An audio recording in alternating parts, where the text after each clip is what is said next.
네, 안녕하십니까. 공드림 한국사, 흔적의 한국사.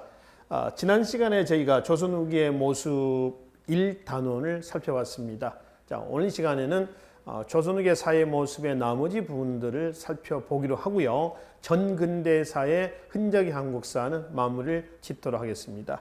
우선 첫 번째 사진 자료는 조선 후기 상업에 대한 부분입니다. 일단 조선 후기 상업은 전반적으로 다 발달하였다. 그러니까 이건 뭐 농업은 기본적인 거고요. 상업이 뭐 수공업, 광업, 뭐 화폐 유통이라든가 또 대무역이라든가 다 발달했다. 이렇게 이제 보시면 되겠죠. 그렇죠? 우선 지도 좀 잠깐 좀 보실까요? 우선 이제 두들겨 나타난 부분은 국내 상업부터 먼저 보겠습니다. 의주에 만상이 있고요. 의주 만상. 그다음에 평양에 유상이 있습니다. 개성에 송상이 있죠. 개성의 송상은 인삼을 재배 판매를 하는데 각 지방에 송방이라고 하는 일종의 오늘날 같으면 체인점이죠. 체인망을 두고 있었습니다. 이 송상은 북이 있죠. 북이. 상업에서 보면 북이 있잖아요. 뭐 장부 기록하고 하는 북이도 썼다라고 얘기를 합니다. 좀 발전한 근대적인 그런 이제 장사꾼의 형태를 띠게 되는 거죠. 서울에 경강상이 있고요. 경강상이 있고 부산 동네에 내상도 있습니다. 그럼 여기서 말씀드린 만상, 유상, 송상, 경강상인 내상은 관상이냐 사상이냐라고 하는 거죠. 사상입니다. 사상. 근데 여기 이제 서울에 시전이 있죠. 시전. 이 시전은 국가가 설치하는 가게 이름입니다. 이 가게를 임대받은 상인을 뭐라고 그래요? 시전 상인이라고 그러죠. 관상이죠. 관상입니다. 그러니까 국내 상업이 발달합니다. 그리고 지금 여기 보면 뭐 송파장이라든가 대화장이라든가 안성의 읍내장이라든가 은진의 강경장이라든가 전주의 읍내장이라든가 남원의 읍내장이라든가 이 장들인데 요즘 얘기하면 뭐죠? 5일장이에요. 5일장. 각 지역마다 뭐 1일, 6일 또 뭐 2일 또는 뭐 7일, 3일, 8일, 4일, 9일 뭐 이렇게 하죠. 장날이 쓰잖아요. 5일마다 쓰잖아요. 조선시대 때 조선 초기부터 이제 장시가 형성이 됩니다. 그러다가 처음에 이제 한 달에 한 번씩, 그 다음에 15일에 한 번씩, 그 다음에 5일에 한 번씩. 장 서는 날이 간격이 짧아집니다. 이거는 뭘 의미하느냐 그러면은 그만큼 팔 수 있는 물건이 많았다라고 하는 겁니다. 그러니까 조선 초기의 장시는 단순한 물물 교환의 장이 되는데 조선 후기에 가면은 정보 교환이라든가 그렇죠? 또는 뭐 술 먹고 마시고 토로하고 만나고 만남의 장소 다양한 먹거리 볼거리의 기능을 수행해 주는 거죠. 그런 장들이 지금 전국 각지에 형성이 되어 있었습니다. 국내 산업이 발달하면서 뭐가 발달하겠어요? 대외무역도 발달하겠죠. 그래서 대외무역에서 여기서 보면 지금 어떤 대외무역 창구들이 있죠. 경원 개시, 경원의 개시입니다. 회령의 개시, 회령 개시죠.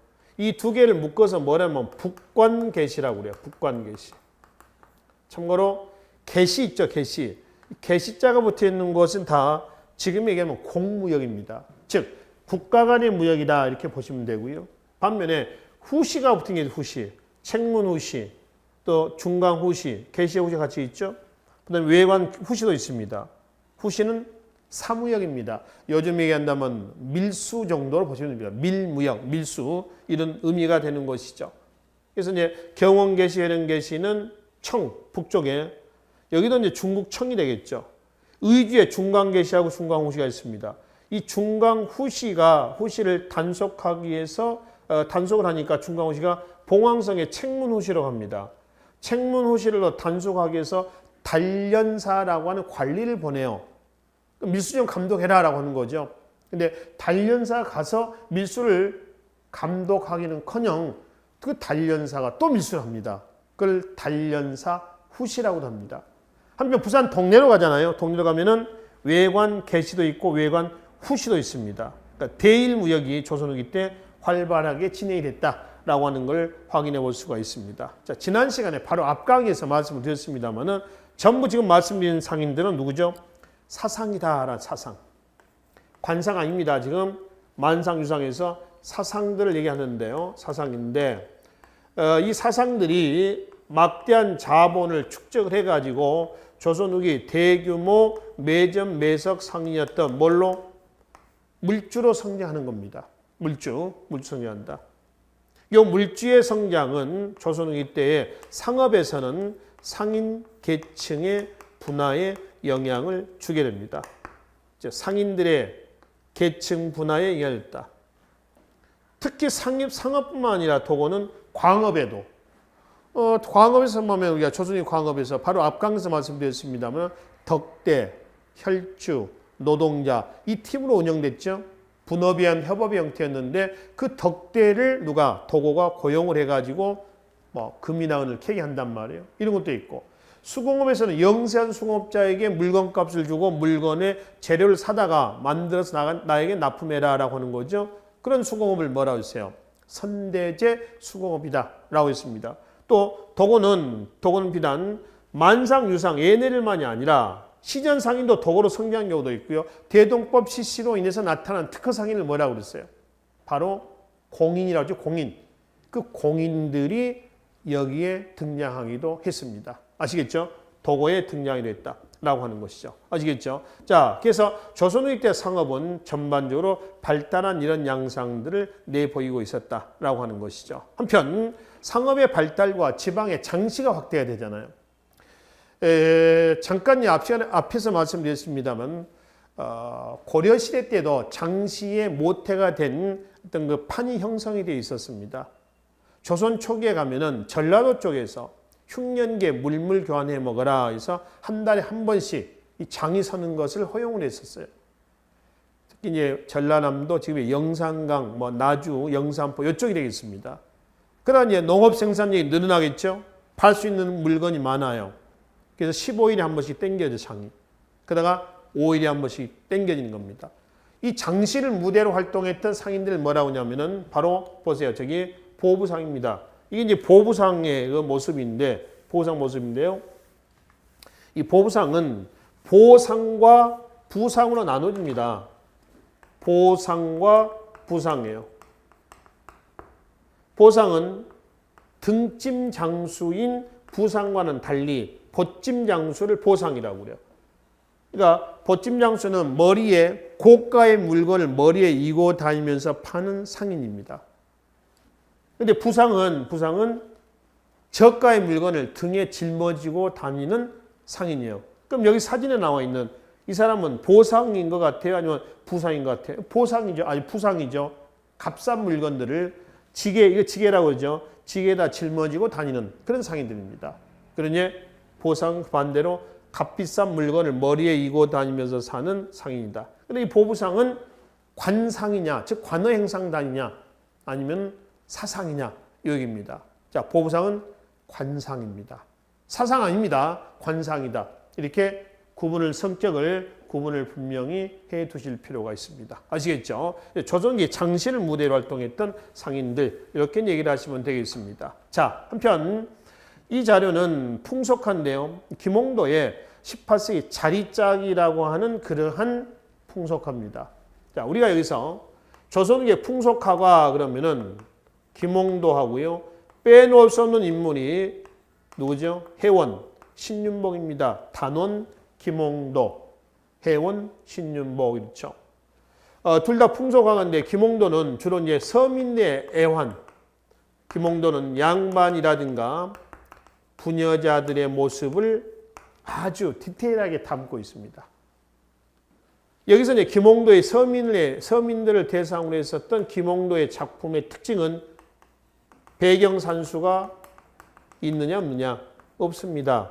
그래서 김홍도의 그림의 특징은 간결, 소탈 이렇게 얘기를 하고요. 신윤복의 그림은 배경산수가 있어요. 그래서 신윤복의 그림은 섬세, 그래 뭐죠? 세련 이렇게 얘기를 한다는 거죠. 아시겠죠? 섬세가 세련됐다 라는 얘기입니다. 그럼 여긴 지금 이거는 자리짝이라고 하는데 잠깐 봅시다. 이 사람 지금 신분이 농부는 아닌 것 같죠. 그렇죠? 콧수염, 턱수염 그리고 이건 뭐죠? 건이죠. 건. 이건 양반들이 쓰는 거거든요. 양반이 자리를 짜고 있는 겁니다. 자리. 생업에 종사하고 있는 겁니다. 그의 부인은 머리 스타일로 봤을 때 일반 어떤 그 아녀자 일반 그 서민들의 집의 아녀자는 아닙니다. 이거는 어느 정도 신분이 있는 양반이고요. 이건 뭐냐면은 물레라고 그래요, 물레. 그 목화에서 솜을 뽑아가지고 실을 만드는 겁니다. 실을 새끼꼬지 꽈가지고 실을 만드는 과정이에요. 물레라 하고요. 얘는 아들이 모양이죠. 공부를 하고 있어요. 글 공부를 하고 있습니다. 일반 평민 자제는 아니죠. 조선의 양반이 왜 이러고 있었을까라고 하는 겁니다. 생업에 종사하고 있었다는 겁니다. 먹고 살기가 어려워졌다라고 하는 걸 보여주는 증거입니다. 아시겠죠? 즉 조선의 신분 구조의 모형을 보면은 이러지 않습니까? 맨 위에 양반, 그렇죠? 그 다음에 중인, 그 다음에 상민, 그 다음에 누구죠? 천민, 이렇죠. 자, 여기서 양반의 숫자는 늘었어요, 줄었어요? 양반만 증가합니다. 중인, 상민, 천민 다 감소합니다. 여기서 위로 올라가죠. 그래서 줄어들어요. 올라가는 방법은 여러 가지 방법이 있죠. 한번 볼까요? 군공, 소고군 편성입니다. 지방군이죠. 양천 온성군. 소고군 편성으로 군사적 공로를 세우면은 뭐 한다? 바로 신분 상승합니다. 그 다음에 공로비를 해방한 조치가 나옵니다. 1801년 순조 때 상대적으로 공로비를 풀어서 국가 재정을 확보하겠다라고 하는 것이죠. 그리고 이제 도망도 있습니다. 도망했다라고 하는 것은 그만큼 국가의 통제력이 약화가 되고 있다라고 하는 것을 보여주고 있는 것이죠. 도망도 있고요. 그렇죠? 그럼 상민이 늘어나야 되는데 왜 줄어들었을까? 국가 모든 세금을 다 덤태에 쓰는데 누가 상민이고 싶어 하겠습니까? 안 하는 거죠. 그래서 여러 가지 방법을 통해서 얘네들이 어디로? 양반으로 올라가는 겁니다. 우선 상민이 양반으로 올라가기 위해서 돈이 좀 필요하겠죠.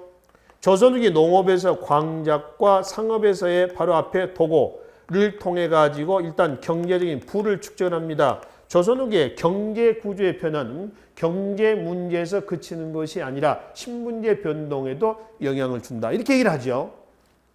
그래서 부를 축적을 해가지고 이제 뭘 하느냐 그러면은 양반과 혼인한다거나 족보를 위존합니다. 족보이죠. 이 족보를 위존한다는 얘기는 뭔 얘기냐면은 예를 들어서 돈을 가지고 내가 김씨인데 김씨 족보를 사버리는 거죠. 또는 김씨 족보가 다 팔렸어, 이래서 매절됐어. 그러니까 이씨 족보를 사는 거야. 그래서 내가 갑자기 김씨에서 이씨가 돼버리는 거예요. 이게 족보가 있어야 양반 행세를 하거든. 그래서 족보를 위조한다거나 유생사칭하는 겁니다. 그래서 유생사칭이라고 하는 건 뭐냐면은 어제까지 지게 지고 다니다가 돈 좀 벌어가지고 오늘 양반 행세를 하고 다니는 겁니다. 갓 쓰고 도포 입고 경전 하나 끼고 다니는 거예요. 이 경전을 끼고 다니면서 경전을 볼 때는 이렇게도 봤다가 거꾸로도 봤다가 옆으로도 봤다가 이렇다는 얘기예요. 왜? 글을 모르니까. 그래서 책이 어디가 글자가 바로 박혀 있는지를 모른단 말이에요. 그러니까 호우대만 멀쩡한 양반이지 실제로는 양반이 아닌 거예요. 그렇죠? 이거 외에도 또 뭐가 있냐면은 공명첩도 있습니다. 공명첩하고 항상 같이 따라다니는 용어가 뭐냐면 납속책입니다. 즉 곡식을 갖다 바치면 이름이 비어있는 장부거든요. 그래서 이 공명첩 같은 경우는 자 여기 한번 봅시다. 먼저 한자를 보면 이름이 비어있는 장부다 이런 뜻이에요. 그래서 이제 국가가 조선 후기 외란 이후에 국가 재정 확보를 위해서 곡식을 갖다 바치면 거기에 상응하는 관직을 내주는 겁니다. 이거는 합법적인 신분 상승 방법이냐 아니면은 불법적인 신분 상승 방법이냐 이거거든요. 합법이에요, 불법이에요? 합법입니다. 이게 왜 합법이냐라고 하면은 국가가 발급해 준 거잖아요. 정부 차원에서 발급해 주는 겁니다. 그러니까 이건 합법적인 신분 상승 방법이다라고 일하는 거죠. 그럼 왜 공명이냐면 여기가 비어 있죠. 이름 쓰는 곳 비어 있습니다. 교지 임명장입니다. 이름을 비워놨죠. 위였어요. 위. 이 사람은 뭔 얘기죠? 가선대부, 행, 용, 양, 위, 부, 호, 군자에서 뭐 건융, 18년 10월 며칠 이렇게 해서 직인이 찍혀 있는 이런 얘기입니다. 그래서 여기에 예를 들어서 홍길동 위 가선대부 어찌고 하는 거죠. 그러니까 홍길동은 가선대부 용장위의 부호군에 있는 자다라고 해서 임명장을 주는 겁니다. 곡식 갖다 바치는 양에 따라서 관직을 받는 거죠. 그러니까 공명처 합법적인 방법입니다. 한편 중인이 있죠. 이 중인이 양반을 올라갔는데 중인이 양반을 올라갔는데 가장 많이 이용했던 방법은 역시 합법적인 납속책입니다. 공명첩하고 같이 간다라고 하는 것이죠. 그렇죠? 그래서 이렇게 해서 이제 양반만 늘어나요. 이때 양반의 증가는 이런 방법도 있지만은 양반 내세의 혼인 관계를 통해서 아이를 낳는 거죠. 출산을 통해 가지고 자연 증가하는 경우도 있습니다. 그러나 이런 경우도 있다라고 하는 거죠. 자, 정리하면 이렇습니다. 납속책, 공명첩, 광작, 도고, 혼인, 족보, 위조, 유생, 사칭, 공명첩, 소고군 편성, 공로비 해방, 도망. 여기다가 밑줄친 부분에다가 제목을 좀 하나 붙여보겠습니다. 뭐라 붙이냐 하려면은 바로 조선후기입니다. 시기적 조선후기 신분제 동요의 뭐였다? 요인이다. 이렇게 제목을 붙여 놓자는 얘기입니다. 그래서 결국 중인, 상민, 천민은 줄어들고요. 양반만 늘어났습니다. 양반이 늘어나면서 다 같은 양반은 아니고요. 계층 분화가 됩니다. 어떻게 보냐면은 현재 권력을 잡고 있는 권반과 이 권반은 벌열 양반이라고도 합니다. 벌열 양반. 아시겠죠? 그럼 지방으로 내려갔던 향반이 있습니다. 그러니까 중앙에서 권력을 잡지 못하고요. 지방으로 내려간 양반들에게 하는 것이죠. 자, 여기다가 몰락 양반도 있습니다. 누구죠? 찬반이에요. 찬반은 신분만 양반이야. 그러니까 얘는 생계 이주에서 생업에 종사해야 돼. 옛날에 실제로 하지 않았던 뭐 쉽게 말하면 삽질도 해야 되고 또 낫질도 좀 해야 되고 이 사람처럼 뭐죠? 자리도 짜서 팔아야 돼요.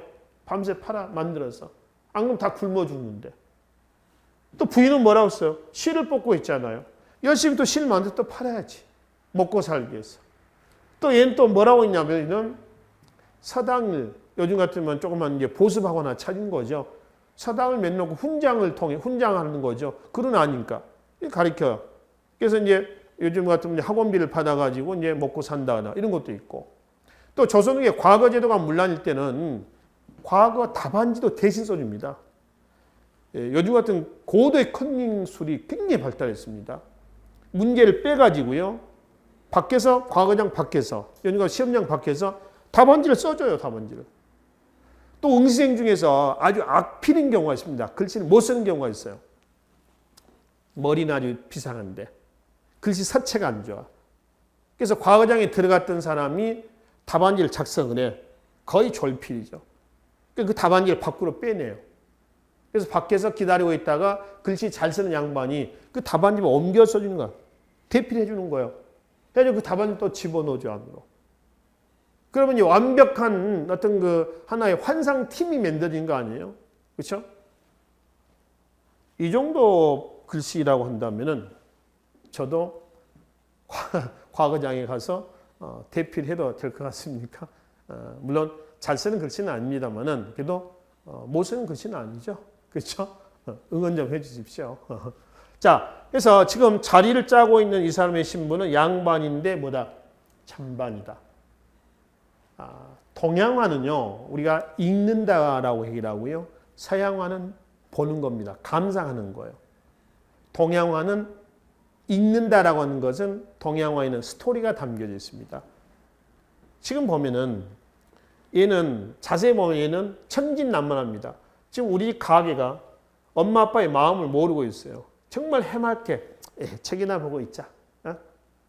먹고 사는 문제는 생각하지 않습니다. 그런 모습이고요. 이 사람은 양반이지 않습니까? 지금 이 양반이 자리를 짜고 있는 이 모습, 얼굴 모습을 보면은 세상 꺼지게 한숨 쉬면서 이게 뭐지? 내가 왜 이걸 해야 되지? 그러면서 막 자리를 짜고 있는 이런 모습들. 그러니까 민화라든가 풍속화들 보면 참 재밌습니다. 뭐 예를 들어서 김홍도의 월화정인이라고 있잖아요. 조선의 풍속화에 달밤에 뭐 사랑하는 사람들. 그래서 남자와 여자가 만나가지고 이미 시간은 통행금지 시간이 넘었잖아요. 그래서 그 밤 11시가 넘은 시간에 밤 11시가 넘은 시간에 남녀가 만나서 이제 술을 먹고 나오니까 통행금지가 걸려서 가도 못하고 있다가 남자가 야 저쪽에 뭐 술집이 하나 있는 것 같은데 같이 갈래? 이렇게 했는데 여자가 뭐 뒤로 살짝 빼고 있는 그런 그림 기억나시죠? 담벼락에 뭐 달도 보이고 그렇죠? 그래서 이제 이 두 사람의 마음은 두 사람만이 안다. 양인심사 양인지 이렇게 있잖아요. 거기 글씨 써져 있는 거. 그래서 이미 여자는 이렇게 뺐지만은 사실은 마음은 그 도령하고 함께하고 있었습니다. 그 사람의 발 모양을 보라고 했잖아요. 발은 이미 한쪽 방향을 향하고 있고 그리고 남자는 같이 데리고 가려고 그러고 여자는 몸을 이렇게 빼고 있습니다. 이미 발은 이렇게 가 있는데 그렇게 빼고 있는 그런 모습도 있죠. 그러니까 그런 부분에서 좀 해학적이고 재미있는 위트가 들어가 있다거나 이런 스토리를 읽어낼 수가 있다라고 하는 것이죠. 이 사람 표정이라든가 이것들을 볼 수가 있고요. 그렇죠? 이런 모습입니다. 자, 하여튼 조선 후기의 풍속과 김홍도의 자리짜기라고 하는 부분에서 우리는 조선 후기의 신분제도의 모형과 그렇죠? 또 더불어 신윤복의 그림의 특징까지 같이 살펴볼 수가 있겠습니다. 그리고 이제 공명책은 방금 말씀드렸던 여기에서 말씀드렸던 납속책과 함께 같이 묶어서 정리를 하시면 되겠습니다. 아시겠죠? 자, 그리고 이건 이제 고창이 어디에 있나요? 전라북도 고창입니다. 아시죠? 위치는 전라북도 고창. 선운사라고 하는 사찰이 지금도 있습니다. 선운사에 가면은 어떤 곳이 많이냐면은 동백꽃이 굉장히 많습니다. 대중가요 중에서 아주 오래된 대중가요입니다만 뭐 80년대, 1980년대에 나온 노래인가요? 그런 노래였습니다. 뭐 선운사에 가면 뭐 동백꽃이 있나요? 뭐 이런 가사의 그 노래말도 있어요. 노래말도 있습니다. 일단 동백꽃이 아주 유명합니다. 이 동백꽃은 지금 보통 이제 1년 중 12월, 10월 너무 빠르나요? 10월 달에 있습니다. 겨울에도 있고요. 1월, 2월 이때 동백꽃이 굉장히 활짝 핍니다. 겨울에 빨간 동백꽃이 흐드러지게 떨어지기도 하고요. 떨어진 동백꽃의 끄트머리를 쪽쪽 빨아먹으면 굉장히 달콤합니다. 나중에 혹시 선운사라든가 꼭 선운사가 아니어도 좋습니다만 동백꽃이 있는 곳에 가서 떨어진 동백꽃을 뒤에 꽁무니를 한번 빨아보십시오. 굉장히 꿀과 같은 달콤한 것이 나오게 될 겁니다. 자, 선운사라고 하는 사찰에 있는 도소람이라는 암자입니다. 암자. 그 암자에 가면은 마의 미륵보살이 있습니다. 마에라고 하는 건 뭐야? 갈마자거든요. 우리가 신석기 시대 때 마제석기라고 그러나요? 그래서 돌을 가른 거예요. 마에 갈아가지고 뭐를 미륵보살을 세워놓은 겁니다. 이거거든요. 이거. 이 미륵보살입니다. 가슴 한편에 여기에 비기가 들어가 있었다라고 얘기합니다. 그래서 비기를 꺼내는 날 한양이 망하고 새로운 나라가 만들어진다. 이렇게 써진 비밀스러운 기록이 있었다고 그러죠. 동학 농민운동 당시에 동학군의 수장이 이 비기를 꺼냈다라는 기록도 있습니다. 물론 확인되지 않는 얘기입니다. 그래서 동학 농민군들이 동학교도에 거국적으로 이제 가담하게 된 그런 계기가 됐다라고도 얘기를 하는 것이죠.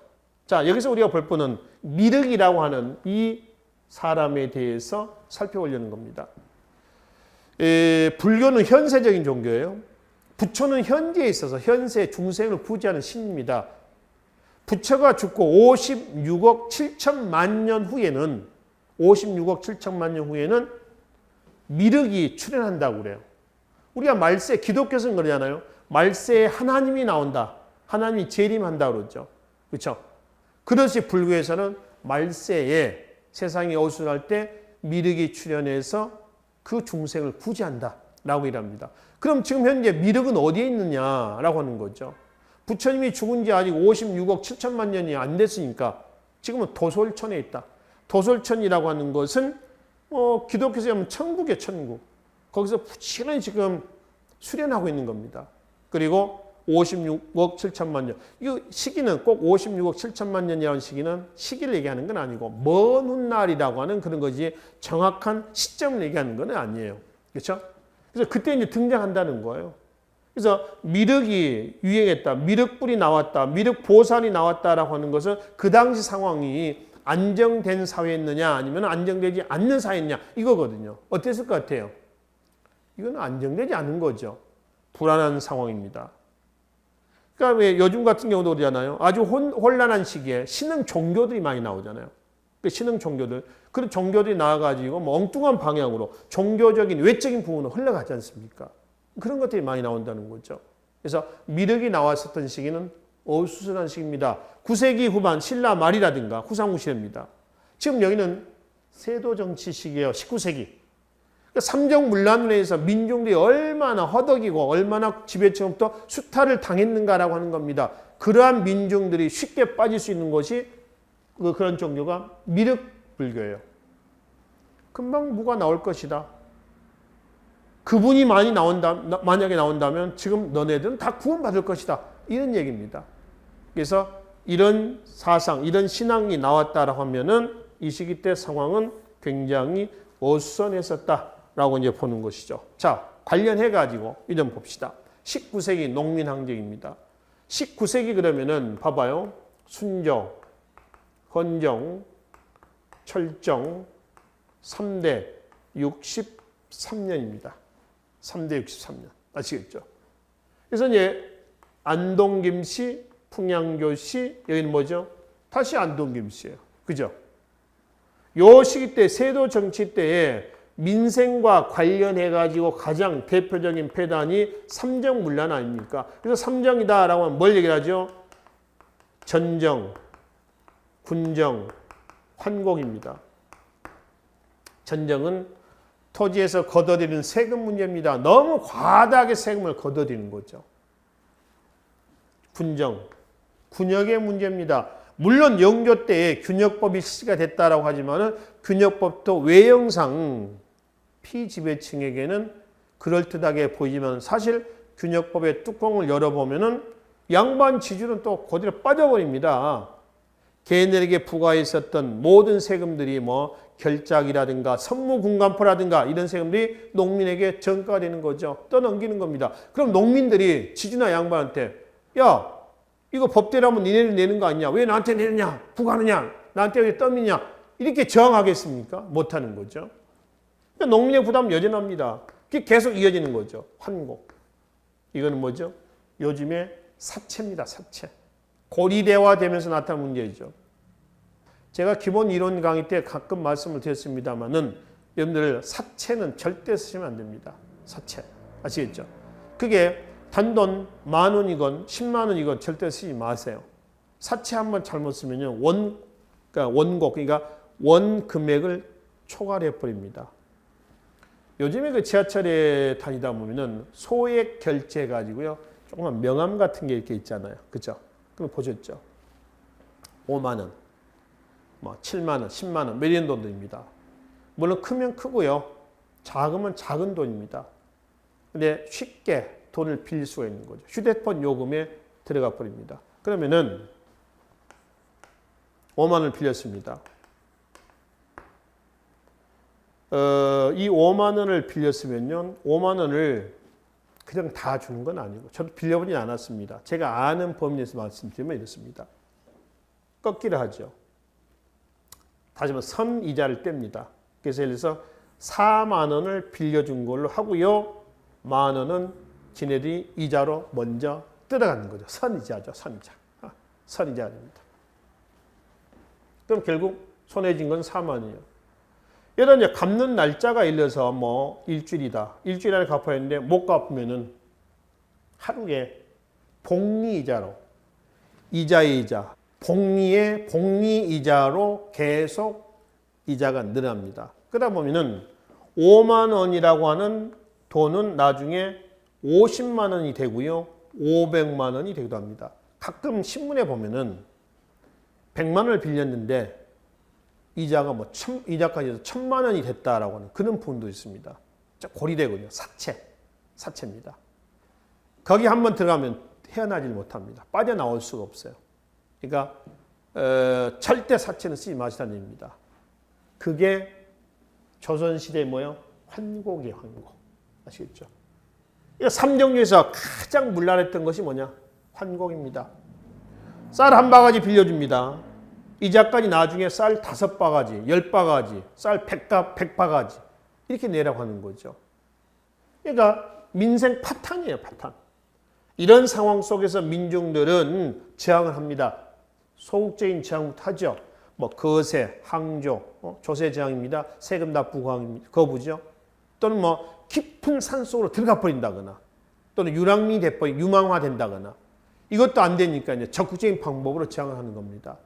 소청도 하고 또는 뭐 산호 뒷산에 올라와서 막 떠드는 겁니다. 야 어느 지역에 어느 누구는 얼마 해쳐 먹었대더라 막 소리친다거나 원전 이웃 고을에 가서 이웃 마을에 이웃 동네에 고을 수령에 가서도 호소한다거나 그렇지 다양한 방법이 있습니다. 그 중에 피지배층이 지배층에게 할 수 있는 가장 마지막 최후의 방법은 뭐냐? 밀란입니다. 밀란 이상 가는 건 없어요. 이게 마지막 벼랑 끝에서 저항할 수 있는 방법이다. 그 밀란 중에 시초가 1811년 뭐죠? 홍경련 아닙니다. 평안북도 가산에서 시작이 됐어요. 평안북도 일대를 다는 아닙니다. 일부 지역을 장악을 합니다. 홍경련은 평민 출신이에요. 이 난을 준비하는데 평민 홍경래가 얼마를 걸리냐, 얼마를 준비하냐면 10년을 준비합니다. 10년.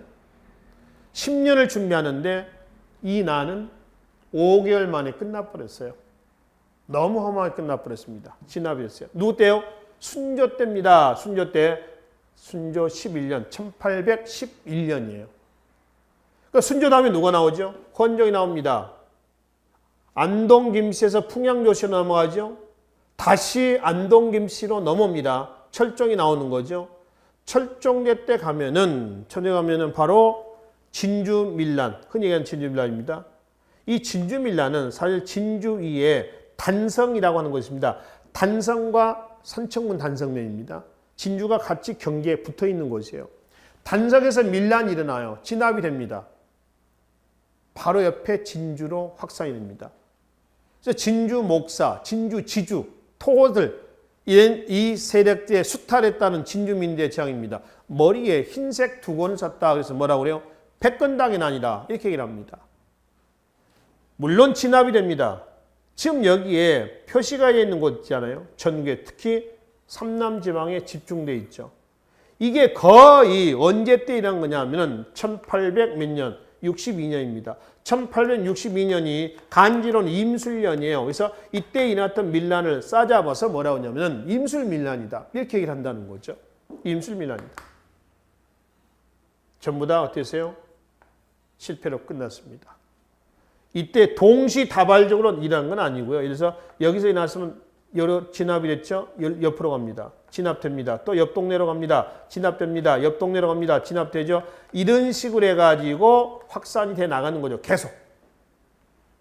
이때는 뭐 매스컴이 발달하지 않는 시절입니다. 그러니까 옆 동네에서 큰 사건이 일어납니다. 진압됐죠. 그 소문이 옆 동네 또 와요. 또 진압됩니다. 일어나죠. 야 우리 제대로 했다면 우리 하자. 진압되죠. 이런 식이에요.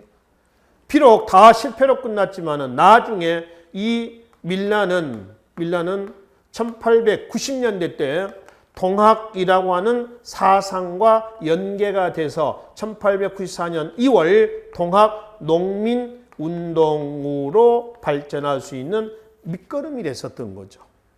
그렇죠? 그러니까 밀란 위에 동학이라고 하는 휘발유를 뿌린 겁니다. 그래서 폭발하는 거죠. 이런 과정이었다. 그래서 일단 실패로 끝났지만은 밀란이 일어났다라고 하는 민중의식이 그만큼 신장됐다라고 하는 것을 더불어 얘기하는 거죠. 이 민중의식의 신장은 조선 후기 때의 경제구조 변동에서 찾아볼 수 있습니다. 즉 먹고 살만해졌다. 이렇게 보시면 되죠. 먹고 살만해졌어. 그러니까 머리로 이제 생각할 수 있는 여유가 생긴 겁니다. 예전에는 배가 굶주리니까 이거 배부터 채워야 되거든요. 그러니까 생각하거나 그럴 여유가 없어. 지금은 안 그래. 그래서 민중의식 신장이 되면서 사회의 재반 문제점에 직접 도전하고 저항할 수 있는 그런 토대가 만들어졌었던 거죠. 이해되시죠? 이런 과정이다라고 이제 보시면 되겠습니다. 이게 19세기의 민중항쟁입니다. 그러면은 다 실패했어. 또 삼정문란이 시정이 됐다 안 됐다? 안 됐다는 거 아니에요. 그렇죠? 철종 다음에 누가 나오죠? 고종이 나옵니다. 12살에 등장합니다. 아버지 흥선군이 대원군이 돼서 1863년에서 73년까지 섭정을 하는데 이 문란을 수습하기 위해서 대원군이 뭐라죠? 민생 안정책을 추진하죠. 그래서 전령의 문란을 수습하기 위한 양전사업, 군정의 문란을 수습하기 위한 호포제, 양반이건 상민이건 매 호마다 포를 물자는 거예요. 그 호포제가 시가 되고요. 환곡의 문란을 시정하자 해서 사창제, 각 면 단위마다 뭘 두는 거예요? 바로 창고를 둬서 운영하는 겁니다. 그래서 민생 안정에도 기여하고 또 세도 정치로 인해서 이 시기 때 왕권이 실추가 되죠. 그 왕권 강화책을 추진하고 이 시기 때 열강의 통상 요구가 행해집니다. 그 통상 요구에 대해서 통상을 하자는 거야, 하지 말자는 거야? 하지 말자는 거죠. 통상수교 거부 정책이 추진되는 겁니다. 그래서 대웅군이 등장하게 된 배경은 세도 정책에서 찾으시면 되고요. 그가 등장해가지고 추진했던 정책은 왕권 강화책, 민생안정책, 통상수교 거부 정책이다라고 얘기하시면 된다는 거죠. 아시겠죠? 그래서 조선 후기에 19세기 농민항쟁을 통해 가지고 흥선대원의 등장 배경까지 자연스럽게 연결하시면 되겠습니다. 그러면은 지금 조선 후기에 이러한 사회 혼란, 이거는 당시 위정자들이 뭔가 정치를 잘하고 있다는 거예요? 아니면 잘 못하고 있다는 거예요? 잘 못하고 있다는 겁니다. 그럼 조선왕조의 통치 이념, 즉 지배 이데올로기는 뭐냐 이거죠. 성리학이죠. 그 조선의 성리학이 조선 초기에 건실했던 성리학은 아니었습니다. 성리학이 너무 침체됐던 거죠. 그 성리학에 대한 반성론이 나옵니다. 성리학은요, 명분을 중시합니다.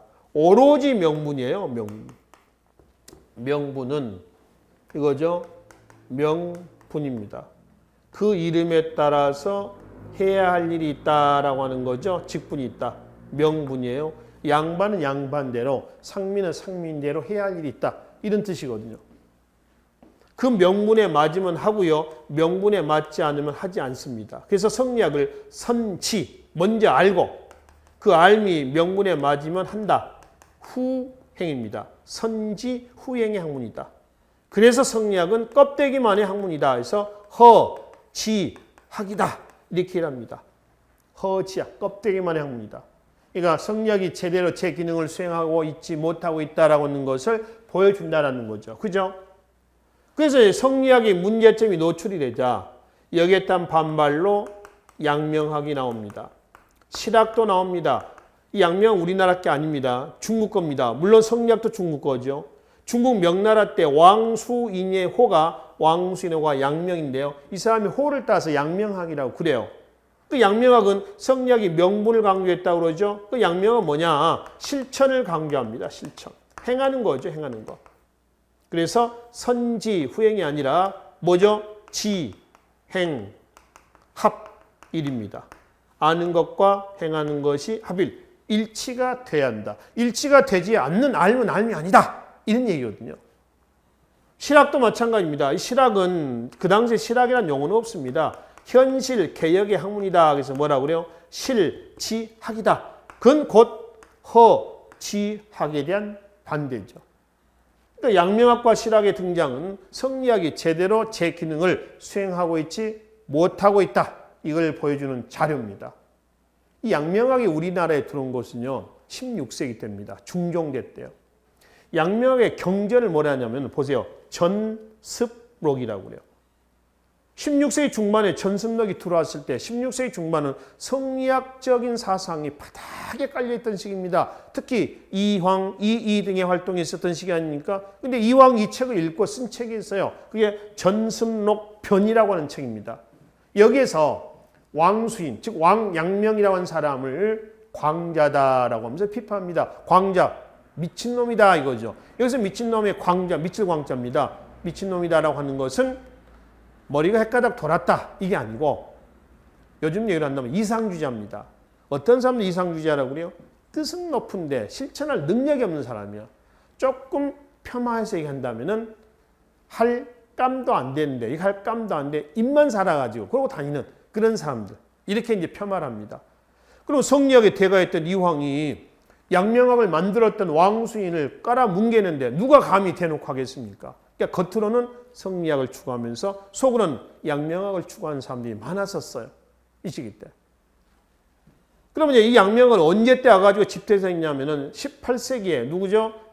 정제두입니다. 이 정제두 붕당에서는 소론입니다. 그래서 정제두가 강화도에 가서 양명학을 집대성합니다. 그래서 양명학 그럼 뭐죠? 강화학파 이렇게 얘기를 한단 말이에요. 아시겠죠? 강화학파입니다. 왜 강화학파냐? 강화도에서 집대성을 해서 그렇다. 집대성했던 정제두의 저서가 있어요.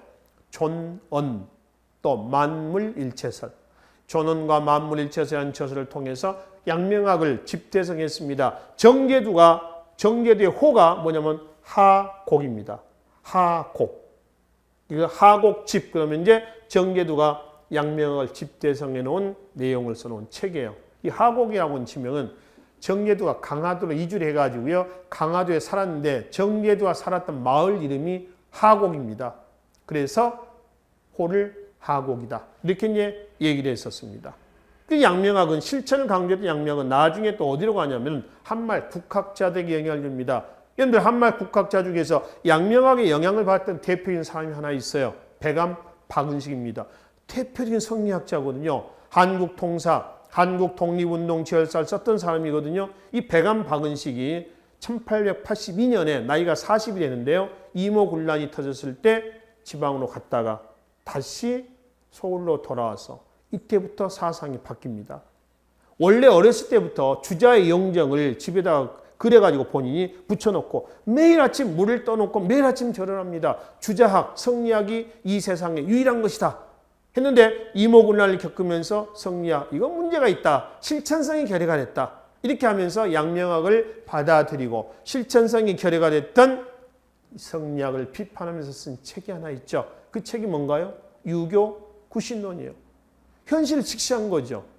그래서 이 백암 박은식은 나중에 한국통사, 한국독립운동 지열사, 또 대한민국 임시정부의 제2대 대통령을 썼고 한국통사에서는 나라는 뭐다? 백이고 역사는 혼이다. 혼백 사상을 또 주장을 하기도 했었죠. 호가 백암입니다. 박은식 선생이었습니다. 자, 여튼 양명학은 나중에 한말 국학자들 이런 사람들까지도 뭐한다? 영향을 준다라고 이제 보시면 되겠습니다. 그리고 이제 또 하나는 이제 성리학에 대한 반성이 나왔던 것이 실학입니다. 실학이라는 용어는 그 당시에 실학이라는 용어는 없어요. 중농실학이라고 하는 것은 그 당시에 경세치용이라고 하고요. 이용후생은 중상실학 얘기합니다. 이게 18세기 전반이고요. 18세기 후반에 가면 중상실학이 나와요. 그 중농실학의 선구자가 누구냐면 반계유영원. 반계유영원을 뒤를 이어가지고 성호이익을 뒤이어서 실학의 집대성자에서 누가 나오죠? 다산정약용이 나옵니다. 아시죠? 그럼 이제 18세기 후반에 중상실학자는 선구자가 누구예요? 농암유수원. 농암유수원 다음에 담원홍대용. 담원홍대용 다음에 연암박지원. 연암박지원 다음에 누구죠? 초정박재가입니다. 박재가는 이제 가장 적극적인 중상실학자로 평가합니다. 즉 생산과 소비하고 관계를 우물물에 비교하면서 우물물 아깝다고 안 쓰면은 다 뭐한다? 썩는다. 물 안 나온다는 거죠. 자꾸 물을 퍼먹어야 물이 나온다는 거죠. 자, 비단옷 다 입어버리자. 그래 여공이 산다는 거죠. 깨지거나 찌그러진 그릇 다 버려버리자. 그래야지 새롭게 또 도공들이 그릇 만들어낼 거 아니냐. 그래서 소비를 권장했던 사람이죠. 그래서 근검 전략을 강조했었던 성리학의 정신하고는 정말 배치가 됩니다. 그러나 그런 소비 권장 분위기 속에서 가장 적극적인 중상실학자로 평가를 하죠. 자, 그 중에 여기는 중농실학의 선구자 반계유영원입니다. 그의 이제 개혁은 그의 저서죠. 반계수록입니다. 여기에 여러 가지 그 개혁 내용들이 집대성이 됐습니다. 뭐 예를 들어서 토지제도에서 균전제라든가 또 농병일치체제의 군역제도 있죠. 이런 주장이라든가 그렇죠? 등등 기타 농업과 농기구 이런 관련된 농촌 문제에 관련된 내용이 여기에 집대성이 돼 있어요. 중농실학이고요. 그다음에 이제 중농실학의 집대성자가 있을 때 유영원 이익 정리학용으로 계보가 이어집니다. 집대성자는 다산 정약용입니다. 다산 정약용의 대표적인 책들이죠. 다산 정약용의 3부작 그러면은 경세유표, 중앙정치제도 개관입니다. 목민심서, 이거는 지방행정제도 개관, 형벌제도 개관으로서 흠음 신서가 있고요. 가운데 있는 거는 마과회통입니다. 우두, 마마 있죠, 마마의 치료 방법을 중상시학자 박재가랑 같이 연구해가지고 집대성했던 책이에요. 그렇죠? 마과회통이 되겠습니다. 그리고 다산의 삼논설 그러면 전론, 그 다음에 원론, 그 다음에 탕론에서 삼논설 이렇게 얘기를 하는 것이죠. 그죠? 자, 그리고 이제 금석관록이라고 하는 추사 김정희의 저서입니다. 금석문이라고 하는 건 뭐냐면은 돌이나 쇠에 새겨진 글자를 금석문이라고 그래요. 그거를 연구해 놓은 책인데 이 추사 김정희의 금석관록은 특히 진흥왕이 있죠. 진흥왕의 순수비가 있습니다. 그 순수비 중에서 황초령비와 북한산 순수비 있죠. 이 두 개를 고증을 해놨었던 책이 금석과안록입니다. 실증, 객관적인 사실들을 제시합니다.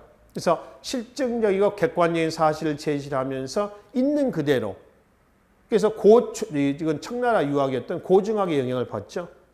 그래서 어떤 상상해서 연구하고 쓰고 하는 게 아니라 있는 그대로의 내용을 가지고 객관적으로 평가해 놓은 거예요. 그 중에 북한산비하고요, 그 다음에 황초령비가 진흥왕 순수비였음을 여러 가지 근거 자료를 통해 가지고 고증을 했습니다. 일종의 실증주의 사학하고도 비슷하죠. 있는 그대로 자료를 가지고 평가했다라고 하는 점에서 얘기를 하는 거죠. 추사 김정희죠. 그리고 이제 이 사람의 글씨체가 또 조선후기 때 대표적이죠. 추사체. 조선후기 때 이광사라고 하는 사람의 또 글씨체도 나옵니다. 이광사, 양명학자이기도 합니다. 양명학자 이광사라든가 이런 사람 나오는데요. 그 중에 이제 추사 김정희의 추사체가 대표적이다. 라고 얘기를 하는 것이죠. 자, 대동여지도의 그 자료입니다. 대동여지도, 우리 한반도 지도인데요. 이게 목판본으로 되어 있는 22첩으로 되어 있는 목판본 22척의 지도입니다. 분차가 있어요. 그러니까 22첩이라 한다면 쉽게 하면 이렇게 나눠져요. 다 찢어져 있습니다. 찢어진 게 아니라 목판본인데 나눠져 있다는 겁니다. 이런 식이 되는 거죠. 이런 식에서 이게 총 몇 개다? 22개다라고 하는 겁니다. 일종의 우리가 이거 퍼즐 맞추는 거하고 비슷하죠. 왜 제가 갑자기 그 그림판이 생각이 안 납니다만, 왜 그 그림 쪼개져 가지고 다 헤쳐놓으면 그 막 맞추는 거 있잖아요. 그죠? 블럭 맞히듯이 그 이름을 제가 갑자기 기억이 안 납니다만 이런 식이에요. 이건 나무로 되어 있습니다. 잉크만 발라가지고 찍어내면 돼요. 그래서 김정호의 대동여지도는 19세기에 지도 대중화에 기여하였다. 이렇죠. 그린 게 아니라 다 그려가지고 목판에다 새겨놓은 겁니다. 그리고 김정호가 가끔 보면은 직접 전국을 돌아다니면서 그렸다 이렇게 하는데 그거는 뻥입니다. 이 지도는 김정호가 그간에 편찬된 지도 있죠.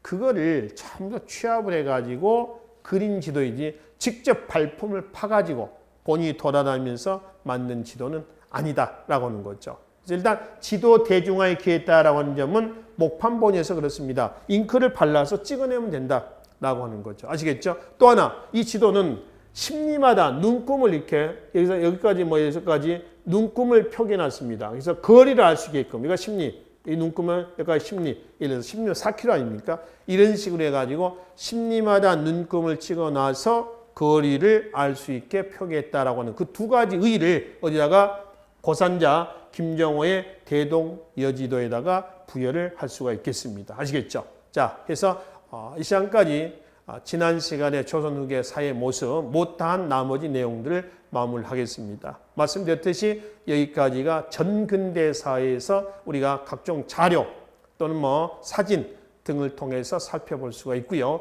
다음 시간에는 개항 이후의 사회 모습입니다. 그러니까 개항은 1876년 아닙니까? 강화도 조약 이후에 그러니까 시계로 온다면은 전근대사를 오늘 이 시간까지 마무리하고요. 근현대사로 넘어가는 부분입니다. 근현대사에서 일어났던 여러 가지 사건들을 중심으로 해서 다양한 사진 그리고 자료를 통해서 확인하는 시간을 갖도록 하겠습니다. 수고하셨습니다.